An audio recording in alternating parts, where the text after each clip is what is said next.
నేటి వార్తల్లోని ముఖ్యాంశాలు. సామాజిక మాధ్యమాల్లో పోస్టులపై యాంత్రికంగా కేసులు నమోదు చేయొద్దు.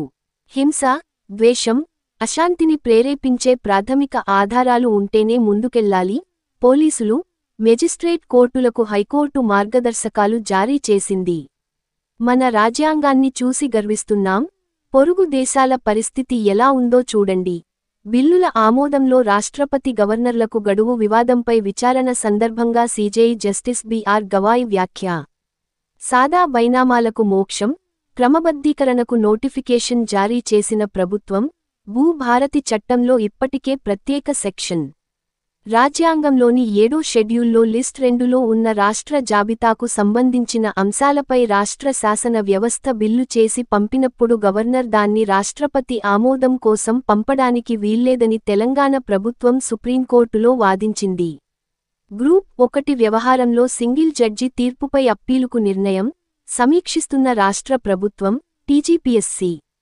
మూసీ, ఈసీ నదుల సంగమ స్థలిలో తెలంగాణ ప్రభుత్వం ప్రతిష్టాత్మకంగా చేపడుతున్న గాంధీ సరోవర్ ప్రాజెక్టుకు అక్కడున్న రక్షణ భూములు ఇవ్వాలని కేంద్ర రక్షణ మంత్రి రాజ్నాథ్ సింగ్కు ముఖ్యమంత్రి రేవంత్ రెడ్డి విజ్ఞప్తి చేశారు. క్రీడా వార్తలు. ఆసియా కప్ టీ20లో యుఏఈతో తన తొలి పోరులో టీమిండియా అద్భుత విజయాన్ని సాధించింది.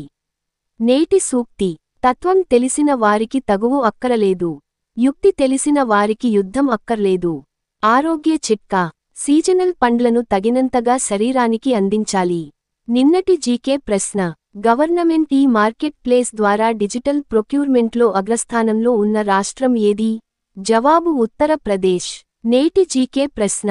ఇటీవల NASA international air space program పూర్తి చేసుకున్న తొలి భారతీయురాలుగా ఎవరు రికార్డ్ సృష్టించారు? నేటి జీకే ప్రశ్న మరోసారి. ఇటీవల NASA international air space program పూర్తి చేసుకున్న తొలి భారతీయురాలుగా ఎవరు రికార్డ్ సృష్టించారు?